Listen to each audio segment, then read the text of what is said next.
Monday, respectively. And don't forget to join us Tuesday night at 8 p.m. for Liverpool in the UEFA Cup. That's live, of course.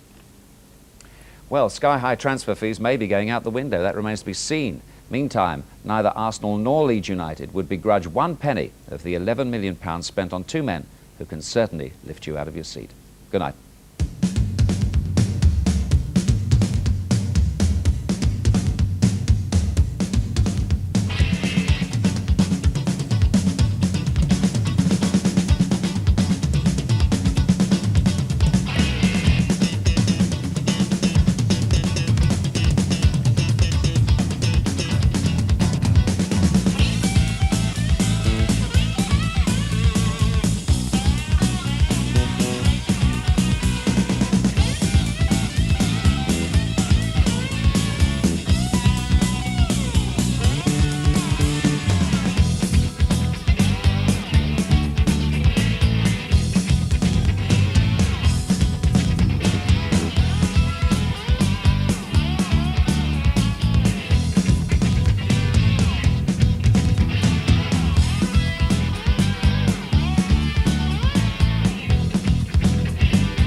And Match of the Day celebrates 25 years of the Goal of the Season competition in this new BBC video compilation.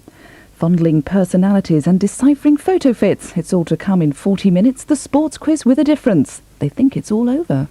Check this out.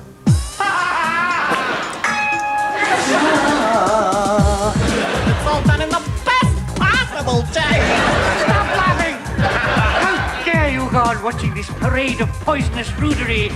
Pick up your remote controls right now and poke your eyes out.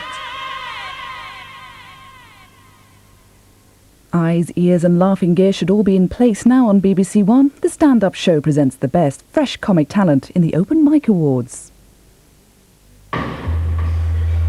Let's get rolling.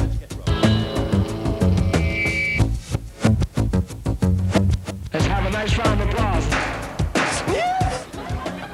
Welcome to the stand-up show. We're in Edinburgh for the festival, now in its 49th year, famous for its opera, dance and theatre. But on the fringe, it's the comedy that draws the queues. They've all been through here. Monty Python, Rowan Atkinson, Joe Brand, Julian Clary, Eddie Izzard. Stand-up comedy is big business.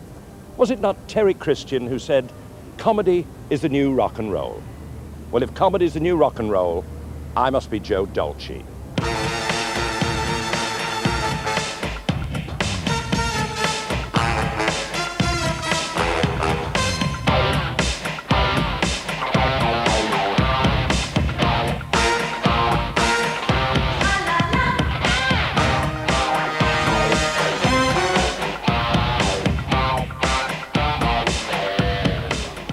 Over the last year, BBC Radio 1 and 4 and the National Comedy Network have given anybody who wants to be a comic the chance to stand up and be funny. Across the whole country, over 500 young hopefuls stood up. And now we're down to the last 8. And here am I, right in the hub of it. Excuse me. What is it? Can I have your autograph? Sure. What name is it? Barry Cryer, isn't it? Yeah. And now, the stand-up show is proud to present the final of the Open Mic Award. Please welcome on stage autograph hunter and Perrier nominee, Boothby Grafo.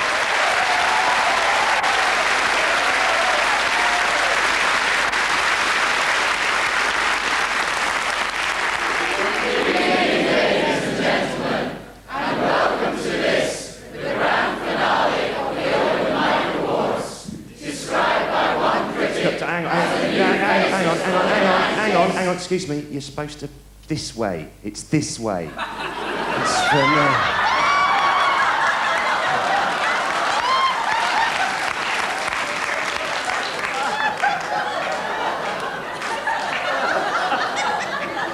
I didn't think it was that funny, actually. Ladies and gentlemen, welcome. Welcome to this, the grand final of the Open Mic Awards. Described by one critic as a new Faces for the 90s and by my accountant as a new set of tyres for my Ferrari. Hey, no, they don't get any better. We have got, backstage right now, 8 hopeful young acts, all nervous, sweaty palms, dry mouths, all waiting to come on here and entertain people at home. You, out there. This 2,000-strong studio audience. Yeah. And not only that, if that isn't enough, they're also in competition with each other. And they're vying for prizes. And the winner tonight will walk away with £1,000, a gig on the National Comedy Network, and a radio commission. And in order to win all that, they have to impress our panel of judges.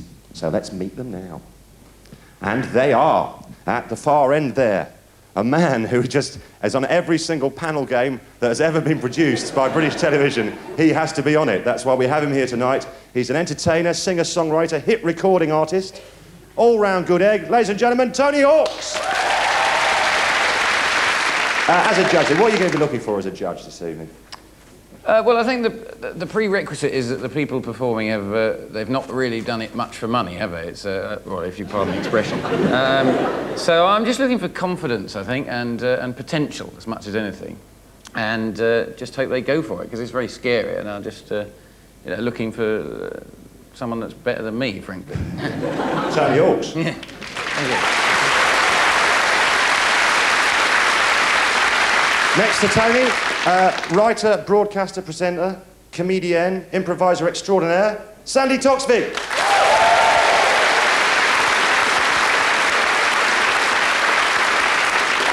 Sandy, you've been at it years, haven't you? I have, darling. Sounds a bit rough, no success whatsoever. Have you ever done anything like this? Talent competition? Been on the telly? No, never. Never, so. no. This is my first talent competition, so I'm a bit excited. So you are the judge? Yeah. Yes. Well, they're all going to come on one at a time. And I think, frankly, for anybody to stand up and do stand-up is impressive. So I wish the best of luck to all of them. Sandy Toksvig. And next to Sandy... our saviour! The current head of light entertainment for BBC1. The man everybody wants to get their fingers in. Mr. Chris Pye.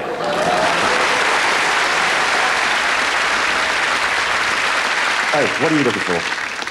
In a stand-up comedian, what do you look for, sir? I think perhaps a sense of humour would be good. The ability to make us laugh. I think somebody who's got a lot of confidence and knows what they're doing and just comes across with a lot of energy. Great. Chris Pye. Good.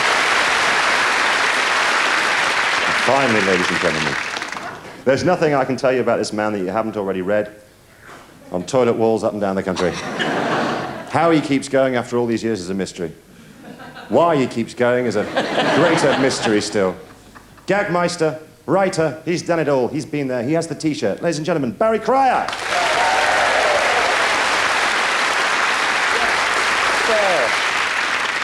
Probably not. Sperm in a suit. Get on with it. Sounds like a request. Right, so Bazza, you've been at it longer than God. He was funny. Yeah. You gave him his first gig, didn't you? No, originality. I think no sex, 70s or Star Trek. And in comedy, what do you look for? Ladies and gentlemen, Mr. Barry Cryer and your panel of judges.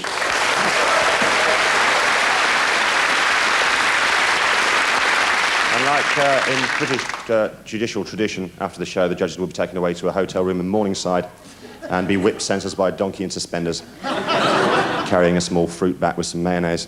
So, shall we crack on and relieve their fear behind there, shall we? Yeah! Sod it, let's make them sweat some more. No, we'll crack straight on. Are you ready to welcome the first act? Yeah. You are. Be the wonderful audience you are. Go wild and crazy. Welcome on stage a young man. He's 27 years old. He comes from Southport. He wants to work with animals and children. He's a student at Brunel University. Ladies and gentlemen, go mad for Lee Mack. Oh, thank you. Thank you, please. No, don't stop. Don't the police ask stupid questions? This copper said to me, where are you from? I said, Lancashire. He said, have you lived there all your life? I said, I don't know yet. He said, oh, I see, a bit of a comedian, are we, sir? I said, you're not going to believe this. He said, really? Were you always the funny one at school? I said, I don't know, what school do you go to? Because the next minute, these 3 coppers walked in, you should have seen it. Big feet, truncheons. I forget what the third one was called, but...